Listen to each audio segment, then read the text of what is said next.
Hello, everyone, and welcome to today's webinar, Brilliantly Simple, a cheat sheet to aesthetically lighting kitchens and bathrooms.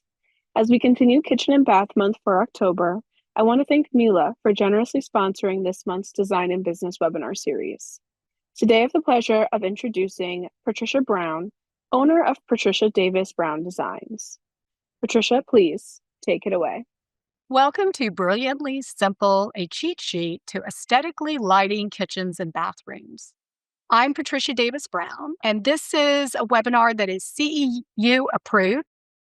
What you need to know about proper lighting. I will not teach you complicated formulas. This course is a cheat sheet for understanding how to light a space. You will know why your finishes look bad with the wrong lighting, and you will learn how to select the proper color rendition index and Kelvin temperature to show your finish is true. You will learn the proper way to add layered lighting to a room and why almost every room deserves a layered lighting plan. You will learn how to give your clients control over their room's lighting levels. And you will also learn how to space your lighting and be able to specify placement. I will give tips on the proper placement of decorative and accent lighting. I will give you the tools that make you look like a lighting genius to your clients and the team. So why is lighting important? Obviously to navigate a space. But when I realized that I needed to have lighting knowledge to complete my projects was when I first opened my showroom in 1992. I felt it was important that I photograph my work, so I hired a professional photographer to photograph a John's Island job. And John's Island in Vero Beach, Florida is a very exclusive community. And I tell you that because most everybody has a budget that if they knew that they needed to have a lighting designer, they could afford one.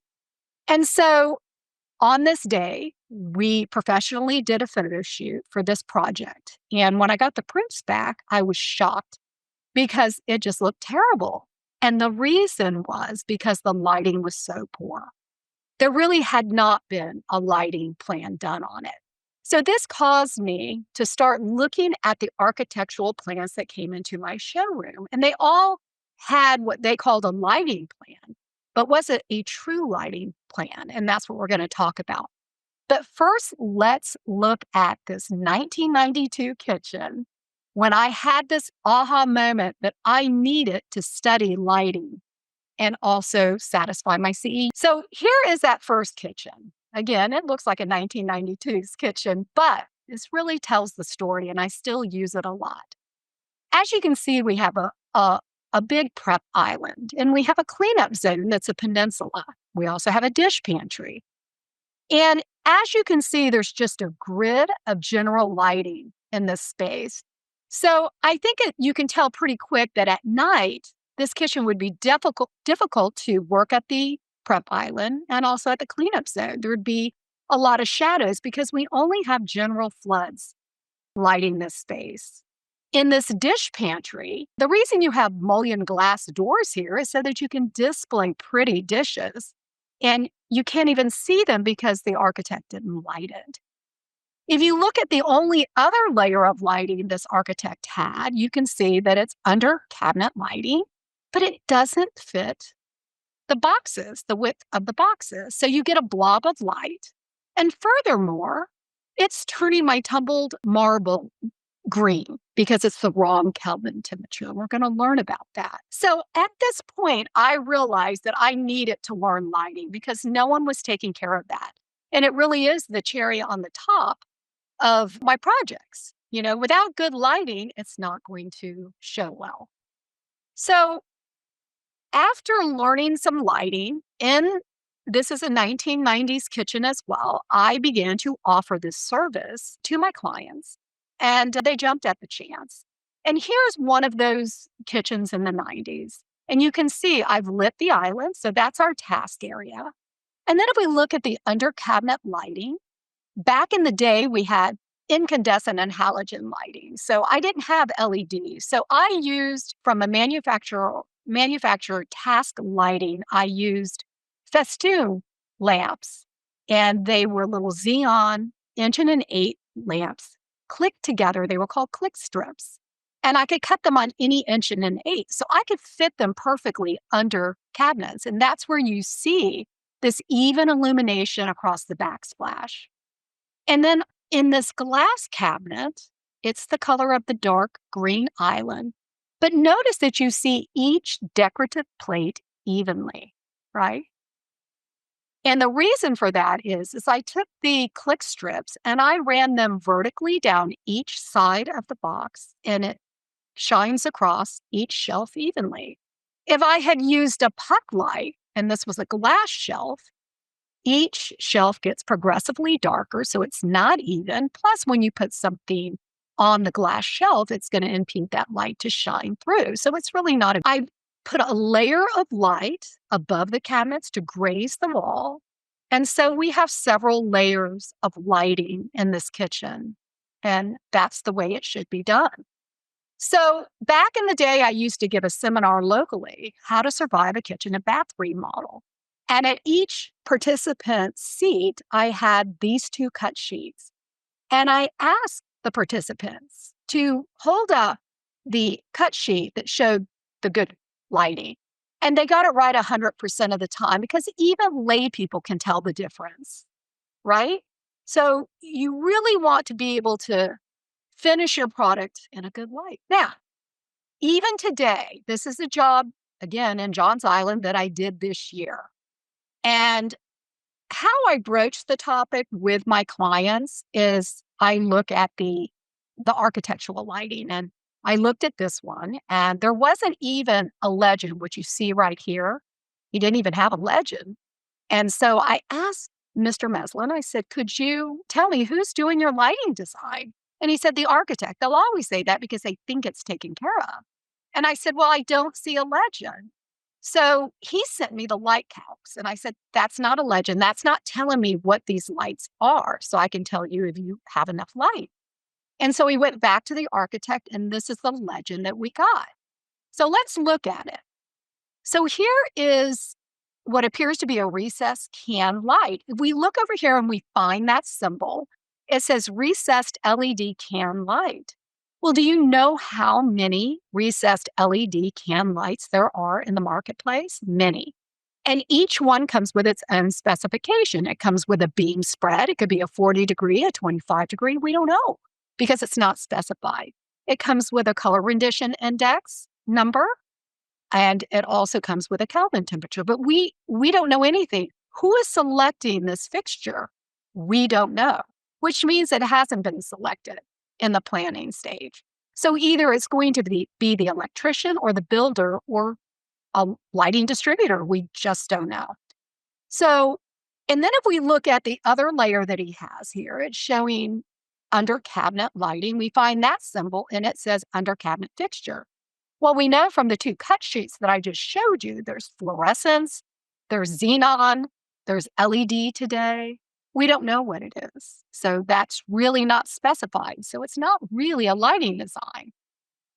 And then over the island, this seems like a pretty large island and there's two light fixtures here. And if I go up there and look at that, it says ceiling mounted junction box. So from that, I gather that it's a chandelier. And depending on the chandelier, I don't know that it wouldn't just throw, round spots of light on this island. I can't tell from this lighting design. Furthermore, the controls. So he's got controls here. This one lights the general pathway. And this next one lights these two pendants. But I have to come into here to turn on the under cabinet lights. And I don't really think that was well planned out. And then here's a sliding glass door, which you don't know, this is a lanai. And you enter from here. So wouldn't it be nice to be able to turn on one of these to turn on the general pathway so that you could navigate over and turn on the rest of your scenes? But it's not, it just really isn't a lighting plan. And that's really what I'm pointing out. So first off, I was brought in by the builder to do the kitchen and bath design. And then when Mr. Meslin found out that I was also a professional interior designer, I was hired to do the whole house. And then when I posed those questions to him, who's doing your lighting? I do lighting design. I was hired to do the whole house lighting design. So I ended up getting a complete project, whole house. So let's see what I came up with for the kitchen. Okay, so let's pop back here 1 second before. In his general lighting, he has 3 lights here, he has 3 lights here, but nothing on the end. So this would be rather dark. It's not very balanced. If you look at mine, we've got 4 cans here, 4 cans here, 4 cans here, and 4 cans here, all around the pathway of the kitchen. You can kind of tell that that's going to be evenly illuminated, even without looking at our vertical beam spread diagram. And then if we look at these that are running along the cabinetry, and we find that symbol, which is a recessed can with a W, and the W means that I'm going to use a wall wash trim. Because if I use just a regular recessed can, there is the possibility that my beam spread, if I don't place it right, could hit the face of the cabinet, which would develop an undesirable scallop. And you'd have them going all across everywhere there was a light fixture. And I call that lighting noise. We don't want that. We want balanced illumination. So my description here is actually giving a manufacturer's nomenclature, which is a product from WAC. And so there's nothing left to the imagination. That's the fixture that's going to be purchased and put in the location that you find those symbols. And I say that the wall washer ones are going to go in front of the cabinets. And then I give the full nomenclature, the trim. Now, how many trims are on the marketplace? Many. There's bronze, there's black, there's white, there's trimless. Well, I'm telling them which trim I want. I want a haze, white, round trim. And that's here in the nomenclature as well. And then I want to make sure, because a lot of times in LED fixtures, you can change the diameter of beam spreads and Kelvin temperatures. So I'm going to be very specific. I want a 40-degree beam spread because I want a flood in my general pathways, and 2700 Kelvin temperature in the quantity. So you can read this plan and know exactly what the designer wants. Over here, these are typical recessed flood fixtures. And again, I've got the nomenclatures, the trim, the 40-degree, the 2700K. And then when we look at our island, I have many more lights in this island than the architect did, because it deserves that mathematically. It has to have it to fit this island. So I have 2 rows of MR16 LEDs, which is an intense beam spread of light. The light, unlike a flood in my pathways it's going to filter up vertically onto the space, my MR16 LEDs is going to be a directional beam spread. It's going to be 25 degrees. It's going to be more intense for task. And so I give the nomenclature where the location is that we're putting it. I say that it's task lighting, and here's the fixture. And then I want the haze white round trim, 25 degree, 2700 Kelvin. So we know what's going on here. And then I've got the client wanted center these 2 chandeliers. And again, where they're placed and on and on. And then the under cabinet lighting, I said it's an LED under cabinet strip light. But then I go further to tell the location I want it placed. Below the kitchen cabinets, pull to the front of the box. Now, if I leave that to the imagination of the electrician, more than likely he's going to put it all the way back by the backsplash. Well, I want it towards the front of the box because I want it to hit the center of the counter and diffuse the light backwards and forward in a more even way. It is a task light, and then I tell them exactly what I want. A tape light by WAC, and I give the nomenclature. It's going in an aluminum channel. I just don't want a ribbon light. It's going in an aluminum channel with a diffusing lens, so you don't get hot spots. LEDs are diodes, and if you don't put it in a lens, then it's not going to be diffused, and it's going to be hot spots, look like a Christmas light. It's a 2700 Kelvin, and I give the lineal inches that I need. And then I'm showing a puck light. And there are times when I use a puck light, like in these stacked upper cabinets, because they're only 15 inches high. So I knew that they would light that box up, and there's no shelf And then if you look at my controls, here's my main control panel where that user could stand here and turn on every layer of light and set it to their comfort or their scene that they desire. Also, if you're coming in here, you're able to turn on a general pathway to get over to your control panel. And you don't have to come in here to turn on the under cabinet lights. So this is giving the user control over their room and lighting environment. And that's what you want. So what is a layered lighting plan? A strategic approach to lighting design that combines multiple types of light sources. It creates balance, functionality, and ambience within a space. It utilizes 3 essential layers: general lighting for overall illumination for safe navigation and pathways, task lighting, focused light for specific activities, cooking, grooming, reading, and accent and ambient lighting adds depth, highlights, features, and sets the mood. It enhances both aesthetics and usability of kitchens and baths. Layered lighting adapts to different moods and activities through dimming and smart controls. It gives the user flexibility and control over their lighting.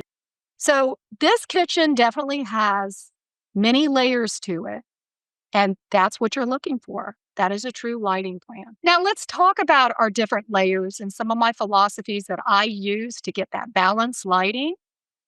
Okay, so you want to make sure when you're doing a general beam spread pathway that you're balancing that light evenly. You want the beams to intersect below the bottoms of the wall cabinets so you don't get the scallops if you're not using the wall washer. You want even illumination across the space, not unbalanced. So you can see mathematically we've drawn it up. We've got the floor, the ceiling, our placement of each one so that it's evenly hitting that space. You also want to look at the other direction and make sure you've got it correct in both directions. And your clients appreciate this because they know you know what you're talking about. And this can be done just by hand drawing, where you've got your floor, your ceiling, you take a protractor and do it the old-fashioned way. Task lighting. MR16 LED fixtures provide focused, high-intensity light, ideal for detailed tasks. A 25-degree beam spread spot delivers concentrated illumination directly on the work surface. More powerful than a 40-degree beam spread flood, which disperses light broadly with less intensity. A 25-degree beam spread is going to deliver crisp, bright light where it's most needed without wasting lumens in surrounding areas. It ensures countertops are both functional and aesthetically highlighted in the lighting plan. So if you can imagine, you see somebody on a stage and they have a spotlight, that's really what we're talking about. We're spotlighting our island. And so in order to do this, you want to intersect the beam spreads above the countertop so we don't get those circles on the countertops. You want to make sure that it fits. And then you want to look at it from the end view. Again, this client wanted the chandelier in the center, so it becomes the fill light. And then we got our beam spreads. Accent and ambient lighting. Use LED strip lighting in an aluminum channel for durability and heat management, including a diffusing lens to soften diode hotspots and eliminate glare. For interior cabinets, mount strips vertically, like I've done here, on each side of the box. Pull the strips as far forward as possible to evenly illuminate shelves. Consider integrated channels in the box sides for clean, flush fit. This helps when you have a European hinge, because if you don't do this, then you've got to move that light fixture back behind the European hinge.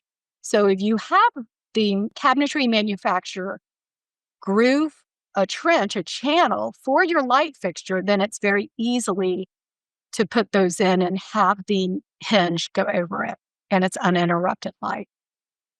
For under cabinet lighting, position towards the face of the cabinet, which will hit in the center of the countertop for more even distribution. Now let's see what that looks like in application. There you go. and everything's on a dimmer. So you can literally, the user could dim that down and sit and enjoy a glass of wine and have an ambient feel there, or have it popped up and be able to work at that bar. Now, let's talk about how do we get that even illumination? Well, if we look at an island, most builders, electricians are just going to divide the space evenly. But if you do that mathematically, it's going to fall short and you're going to end up with scallops and shadows on that island top. And we don't want that. So here is the formula that will help you to light any countertop surface evenly.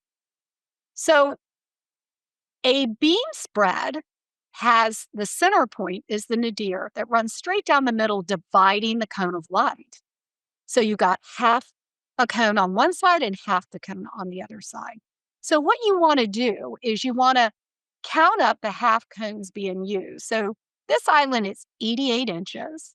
And we figured, because we checked it with our protractor and made sure that our 25-degree beam spreads, we knew that it would take 3. Possibly I tried it with 2, but it ended up having a big space in the middle and not intersecting. So I'd have to add 3. So now if I count up from 3 recessed cans, how many half beam spreads I would have would be 1, 2, 3, 4, 5, 6. I take my overall countertop and I divide that by the 6 half cones of light. And that figure is 14 and 5/8. What that tells me is my first placement of the center of the first can, which is 14 and 5/8. And to get my second center point, I'm going to multiply that times 2, which is going to allow these 2 beam spreads to dissect and eliminate any shadows. And then times 2 again. So we got the 29 and 3/8, 29 and 3/8, leaving at the end the 14 and 5/8. And you can see it's a foolproof way of doing it. Now you know that the lighting that is going in there is going to fit, because this is a mathematical equation. If somebody switches the lamp that you specify, then it won't work and you're going to catch them because it's been mathematically figured. So it's really just as easy as that. You would do the same thing over a vanity. Now, you would want to look at the end. We've got to check all around it. We've got to see how many rows of those 3 MR16 LEDs we need to cover the depth of this island. The same formula applies. Depth divided by number of cones, half cones, times 2 gives you the distance between the rows. If you are adding a decorative fixture, which is done commonly with the recessed fixtures, you need to consider the area as separate and subtract it from the overall depth of the island. So the formula for the illustrated application would be 70 inches minus the seating at 15 inches for an overall of 55 inches. So your workspace, you would divide that by 4 cones of light, 1, 2, 3, 4, divided into 55 is 13 and 3/4 from the face, from the edge of the countertop back. That's your first placement times 2. And then you got your lighting fixture centered over your seating. So why don't we look at this now in application in real time? I have a YouTube channel, Patricia Davis Brown, and I did a layered lighting for an open kitchen great room. And it's where I talk about all these different philosophies of mine, and we can see it in application in this video. So there are many elements that go into interior design, but one that's left out so often is the lighting design. And we're going to talk about that in this home that I'm standing in. We have a kitchen with an open great room, and you can see the many different layers of lighting that I used. All have their own purpose. So in a kitchen or a bathroom, you definitely need task lighting because you perform multiple functions there, from in the morning, getting up, getting ready, to relaxing at night in a bathroom. In a kitchen, you're cooking, maybe the kids are doing their homework. So it's very important that you have control over your lighting and that you have a layered lighting plan. So we're going to talk about, in this particular home, how I achieved the general lighting and the task lighting and the ambient lighting. And we'll start with the kitchen. The first layer we're going to talk about in this kitchen is the general lighting. The general lighting illuminates the pathways and is a much softer light to the task lighting. It is about half the lumens as the task lighting over the counters. I'm going to talk about two different trims that I use to artfully light this kitchen. So the general lighting, I always use a flood light because you just need the light softly to illuminate the pathways and filter light up vertically in the kitchen. Because if you have cabinetry, you need to vertically light down the wall without creating scallops. And how I did this in this kitchen is the four cans that you see where the wall cabinets and the tall cabinets are at, I used wall washers that took it from the ceiling down. And so you can see it's soft illumination. There's no scalloping or bright areas on our cabinets to distract. It's just beautiful. It's artfully lit. The other general pathway is just flood lights that flood space, like about a 40-degree flood. Again, half the lumens of the task lighting that we're going to talk about next. The task lighting serves a completely different purpose than the general lighting. It's to do task by, and it's to light over our work surfaces where we're going to do our prep or clean. I use an MR16 LED for those areas because it's a tight directional beam spread, and the placement is very important. I like to make sure that my beam spreads will intersect 6 inches above the counter space, and lighting is very mathematical and it can be exact. So I'm able to do that mathematically, and that eliminates spots of light, and you get clean illumination across a work surface. And on an island, it could be quite theatrical if you had a beautiful marble that you wanted to pop in a room. You could certainly do that very easily by the proper placement of the MR16s. It could literally take on a theatrical look. For the under cabinet and interior cabinet lighting, I like to use an LED with a lens to get that even illumination. Once again, you want that even illumination. If you were to use puff lights, you would have puddles of light that would be distracting. And with a decorative backsplash, it's so important to not distract. It's important to show it as it is. So also, you wouldn't want to use just LED lights without the lens, because then it becomes more like Christmas lights and you get these hot spots.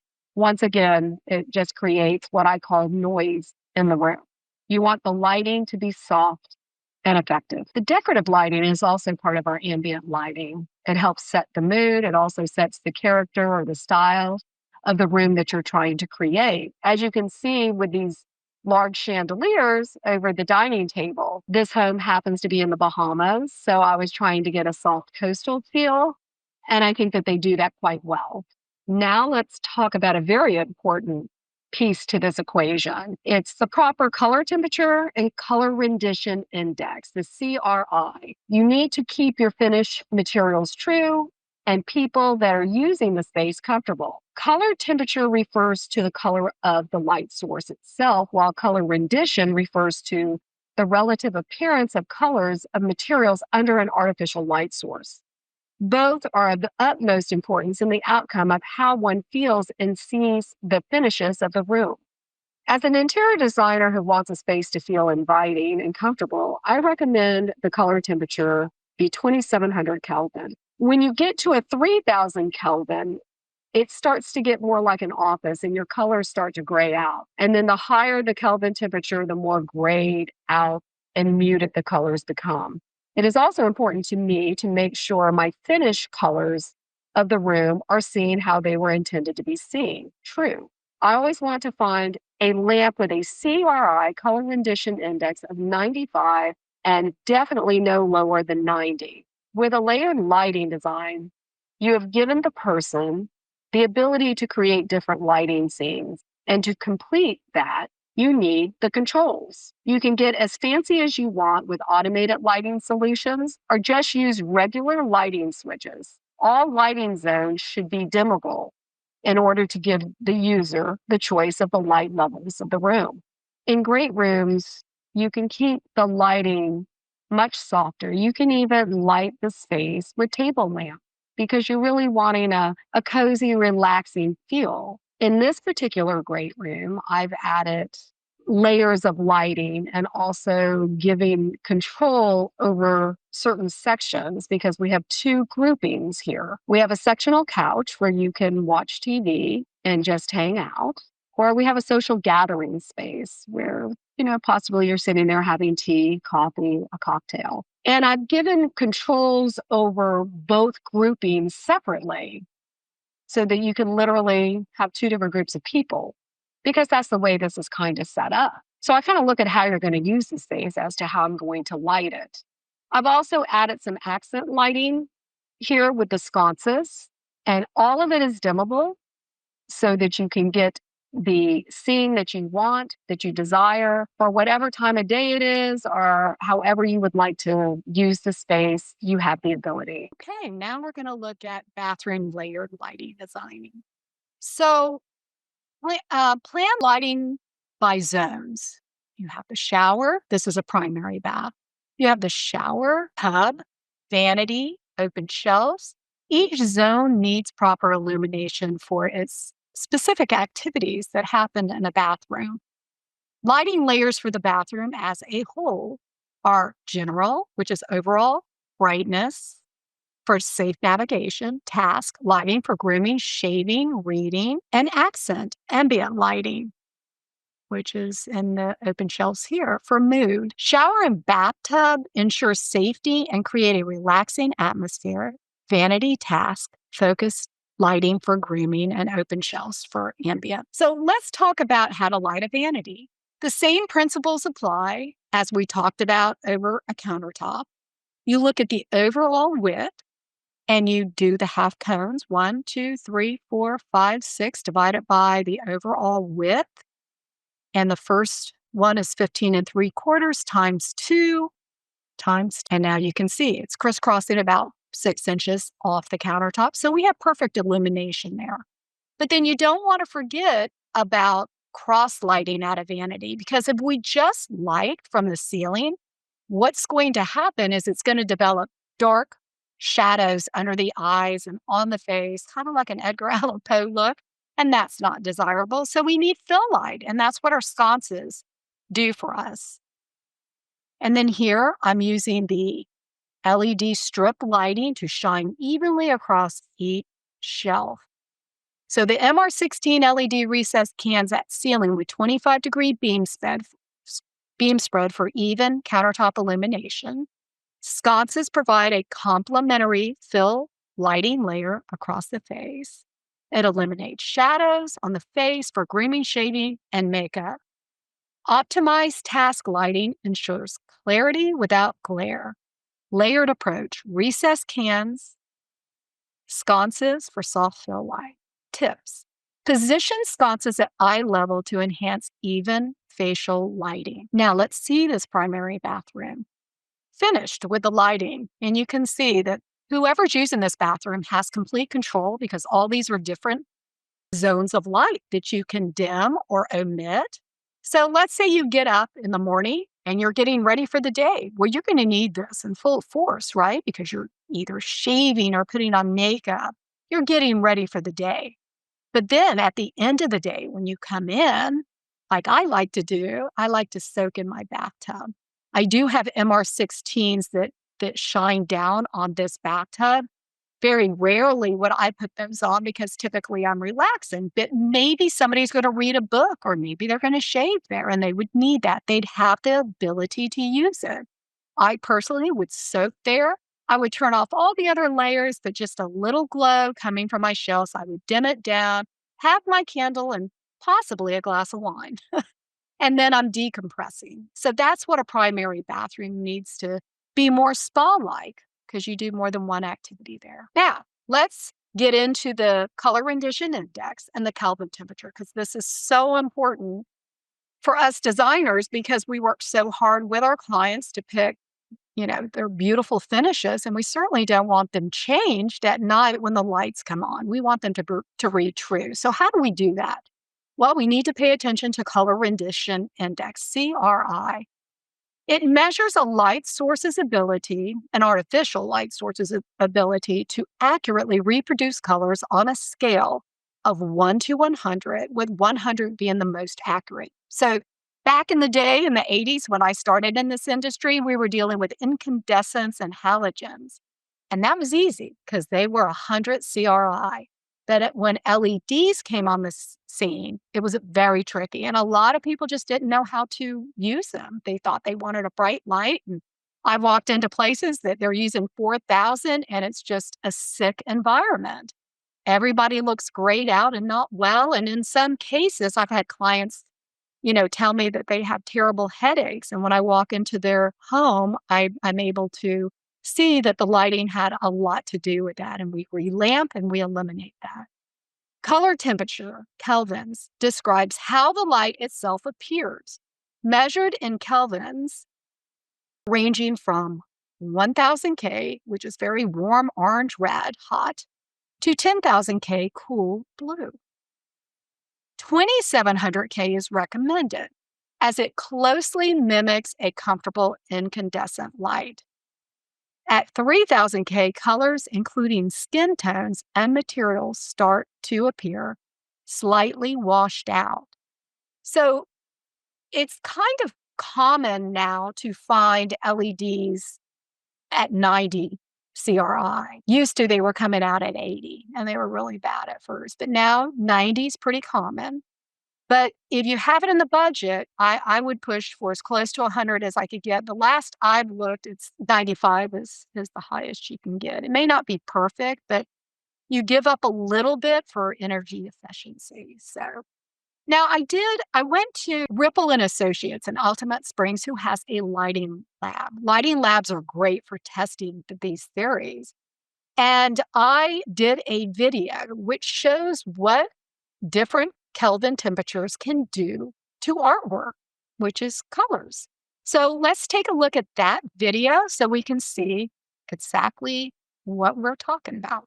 Hi, I'm Patricia Davis Brown, owner of Patricia Davis Brown Designs. I'm an interior designer who appreciates good lighting and known for my lighting design. Today, I'm visiting a lighting experience center by Ripple Associates in Ultimate Springs, Florida. I really value a center like this because it helps me test my lighting theories and takes the guesswork out of it. I'm here today to discuss aesthetically lighting a space for the best outcome. Today, we're taking a look at lighting art correctly. Lighting art takes a certain technique, and of course, it depends on, you're going to find out with this bit of an experiment here with the different color temperatures, how a painting will react. We're going to look at two different paintings, one that's very vibrant in color and the other one that's a little more subdued, and why the color temperatures used to light that piece will change the look of the art. So let's just talk about that. So this cool little fixture is Ether by WAC, and it's an adjustable. It can change the angle. It's app controlled and gives you the flexibility of changing the Kelvin temperature. And it also controls the hues, and you can get very creative to set the mood for the room. So right here, this is a 5000 K. So it's a very cool Kelvin temperature. And you can see that the colors, it kind of lost its vibrancy.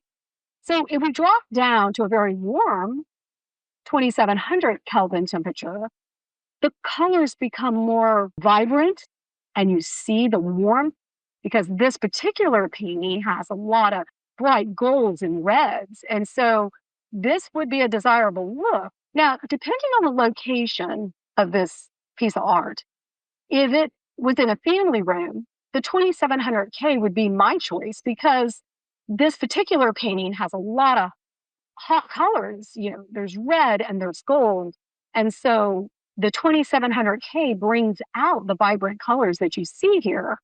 But let's just say we hung this at the end of a hallway, maybe seen on a master vestibule wall, and you're looking down towards that, and you want to bring a lot of attention to it from afar. So we could pop that up to a 3000K, and you can see that now it becomes a real focal point at the end of a hallway. Here it is at 3500. Now, in my opinion, it's getting a little iffy here because I'm losing some of the vibrant colors. I think the 3000 is going to give me the pop that I need to see it at the end of a hallway. Now, if we go to a 4000, you start to see the colors wash away. And then here it is at 5,000. I mean, in my opinion, it kind of ruined the beauty of the art here because the colors are now fading out. As I said, it depends on the artwork that you're lighting as to how you're going to want to judge the color temperature that brings out the best in the piece of art. As we can see here, this is a more subdued painting than the last one we talked about. I have it at the 27K, and you can see the warm color temperature is bringing out the beautiful deepness in the golds and really showing the texture of the painting. And again, as we go up, you now have lost that. So this is at a 3000 Kelvin temperature, and then 3500. And this is really telling of why it's so important to choose the right color temperature with art, because you can see that this just lost the beauty of that painting. So you can see with a 5000 Kelvin temperature, it almost flattens out this textured painting and grays it out. So it loses the beauty of the layers of the paint, of the warmth and the gold, and it would go back to the 2700K. That's really how we want to read that. So I think that video is very telling of the importance of, as designers, we should understand how to show our finishes in the best light. And the Kelvin temperature, the CRI together are both very important for that. Okay, so now we're going to talk about decorative lighting and the placement of decorative lighting. So here's a kitchen great room that I did. And you can see that we have this open beam cathedral ceiling that runs from the family room on into the kitchen. And it's a very important architectural feature with this house. It's quite beautiful. And we want to complement the ceiling. We want to complement the focal point wall down here of the hood. Everything has to play friendly with one another and complement each other. So to me, this called for 2 chandeliers, certainly not 3, because it would hide our hood. We don't want to do that. We want to consider all the aspects of our design and frame our focal point down here with our beautiful light fixtures. And being that we have a cathedral, there's always a challenge in that with using recessed cans on a sloped ceiling. You can do it. I do it all the time. But in this case, my client didn't want any more holes on her beautiful ceiling, and I completely agree.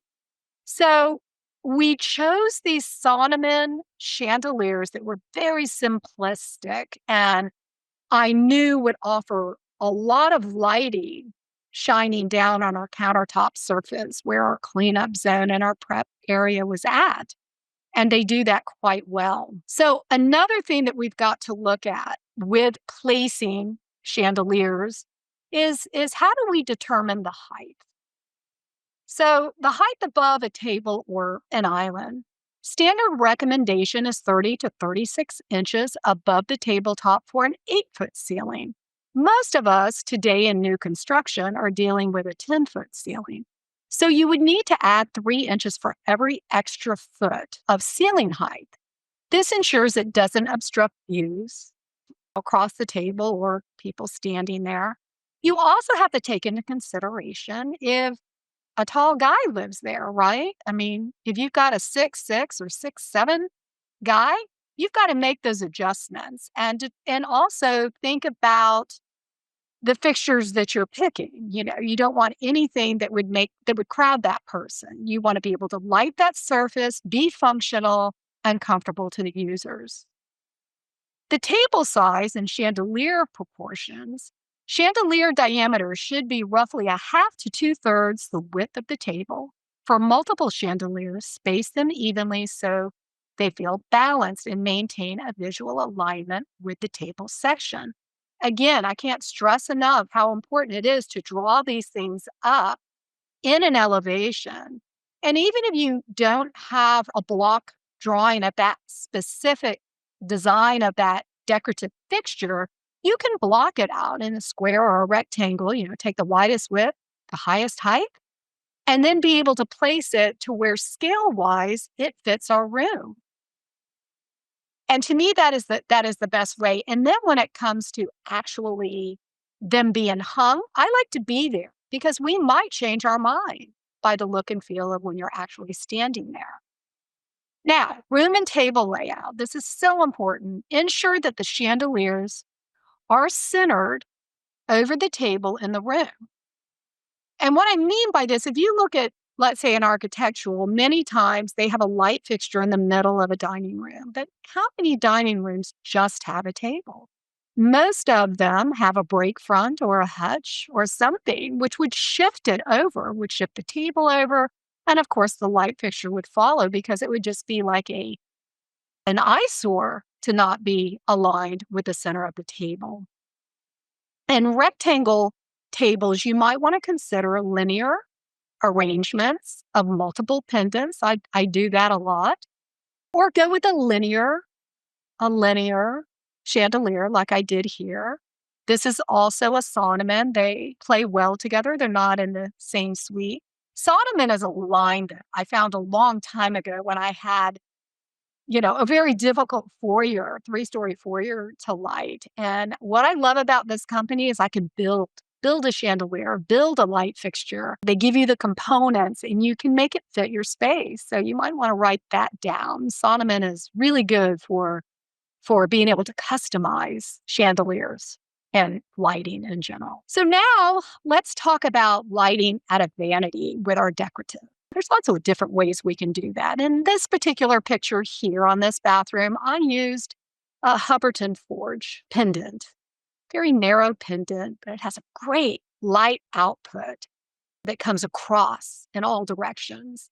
Whereas sometimes pendants, may be shining up or shining down with a shade or a globe that, isn't really perfect for a vanity. Because remember, this is our fill light. We've got our recess up at the top, and then we've got our fill light that's supposed to get rid of the shadow. So you want to think about that. Another tip I'm going to give you is most of the time when I order decorative vanity lighting, the lamp that comes with the fixture, if one comes with it, is not what I would want. I normally pick something, I purchase a different lamp that has all the specs I want, the CRI, the Kelvin temperature, so that I get the right amount of light output there because it is a task. And they should be placed at eye level. Now let's look at sconces. So as you can see here, the decorative mirrors become part of our whole look. And the sconces have to play well with these oval mirrors. They're a big focal point here.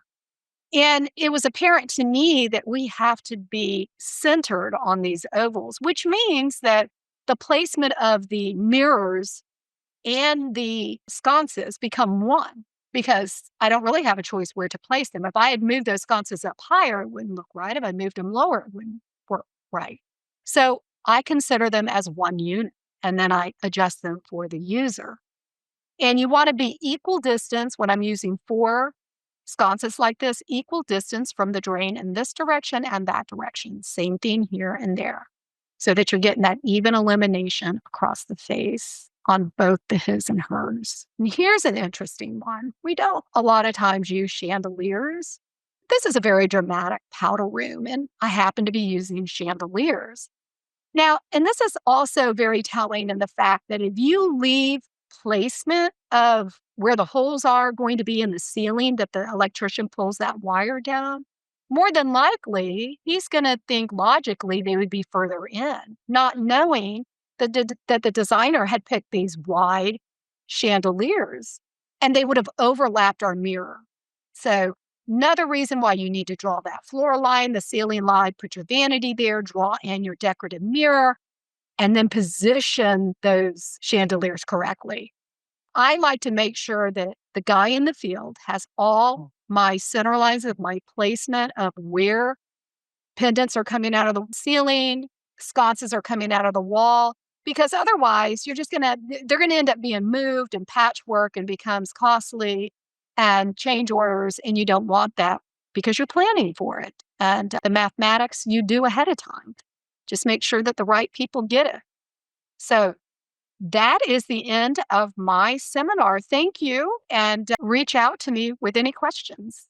Thank you to Patricia for sharing her informative presentation on lighting today. We have a few questions from the audience, so let's dive right in.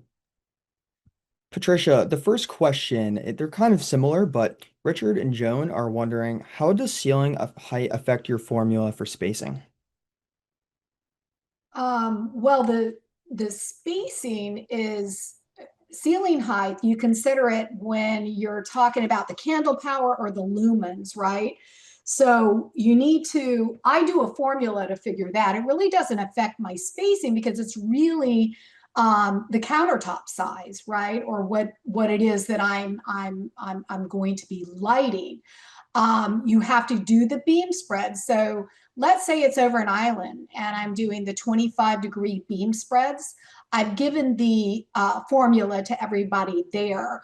So if it's drawn up correctly, whether you're using AutoCAD or whether you're drawing it up by hand, if you've got an 8-foot ceiling, a 10-foot ceiling, you'll see how a 25-degree beam spread is going to hit that surface. And if you do the mathematics that I gave you in this seminar, you'll be able to make sure that when you try to use, let's say, 3 recessed cans, if it's not intersecting about 6 inches above the counter, you know you're going to have round spots, then you're going to need to add a can, right? And then if you go to 10 foot, that's going to change it. You'd need to check that, right? If you had a 10-foot ceiling.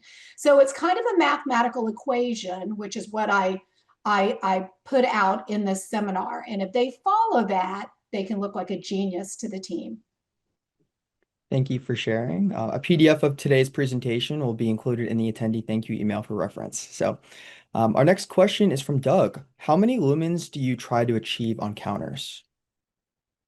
Well, I learned with candle power, so I have to transfer it back and forth. But I have a formula that I use now. Also, LEDs are a little bit have kind of changed the way we do that now because the tighter the beam spread, the more output you're going to have. So typically it kind of works out, but how I do it is I have a formula that I learned a long time ago that measures the foot candles on a counter space. And again, it's a mathematical formula. I'm not a genius. I plug in all the numbers, and which is my ceiling height, the distance off the countertop, and it's a whole formula, distance squared, and then I do my formula with adjusting for whether it's task or whether it's going to be general, because there's a big difference in the two. Task is going to be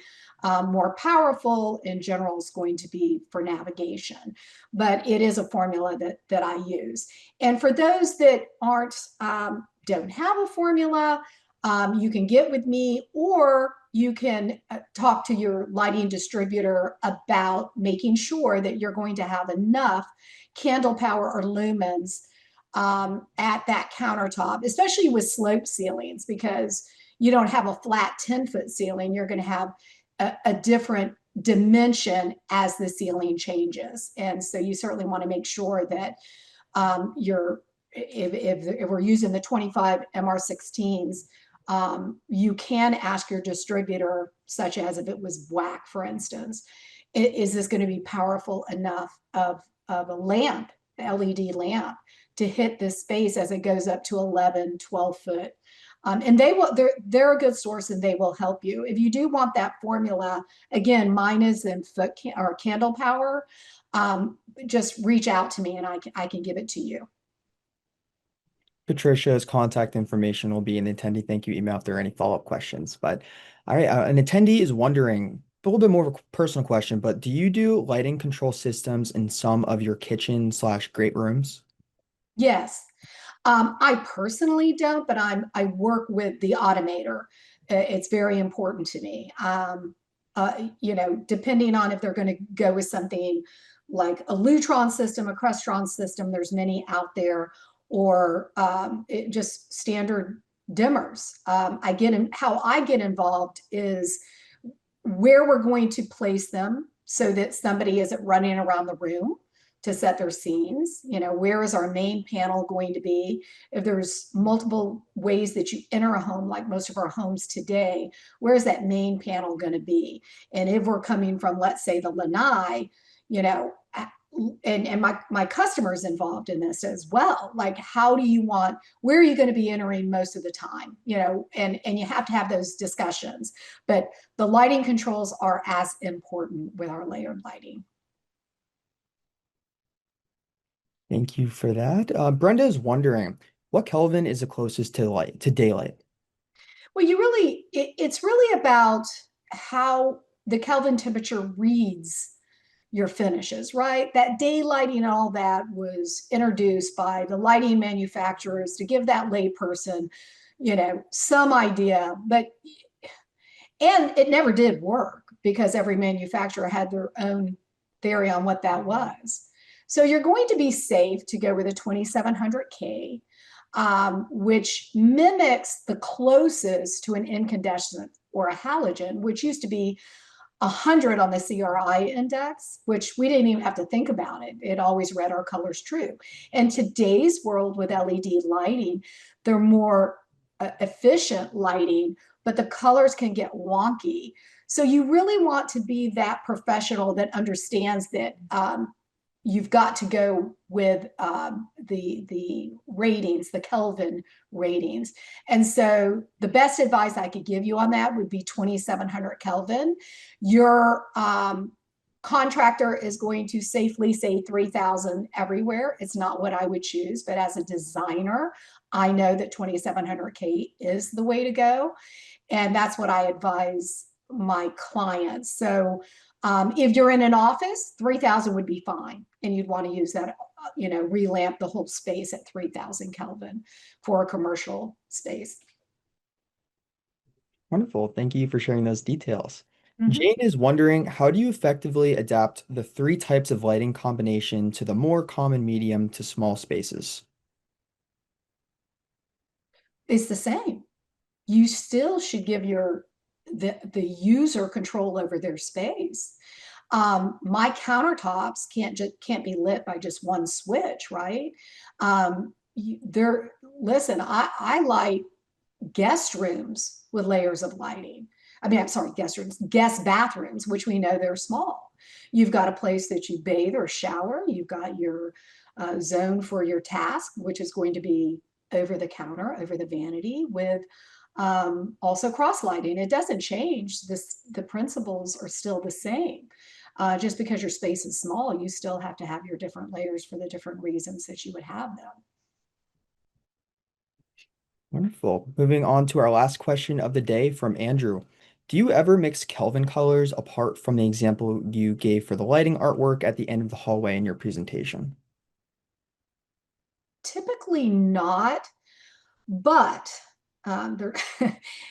yes, and where I would do that is if I had, let's say, a book matched marble at a hood area, like a very modern hood where you see a lot of the bursting up or out in that book match. And let's say I wanted to give it just a pop as opposed to the other the space around it, and as long as it didn't mess with the color of the marble, right? That it only accentuated it and gave a higher value to it, I would.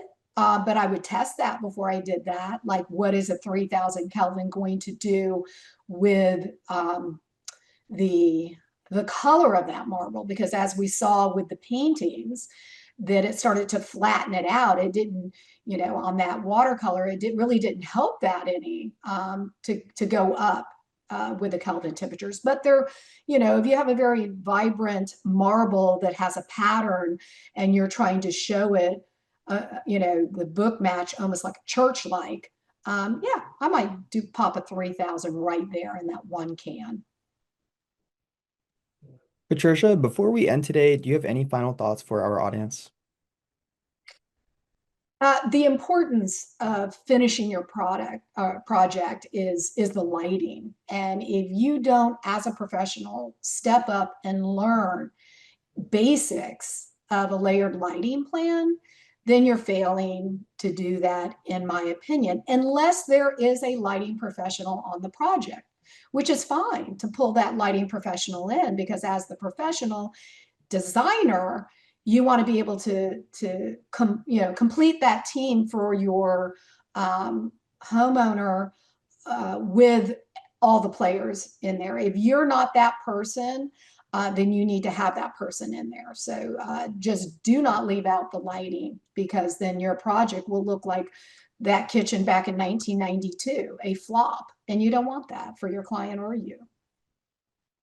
We want to thank Patricia for sharing her expertise with us, Mila for generously sponsoring this month's webinar series, and a huge thank you to our wonderful audience for attending today's session. We do have a few remaining questions for Patricia, so that's wonderful, so we'll make sure to follow up via email. Until next time, I hope everyone has a wonderful day.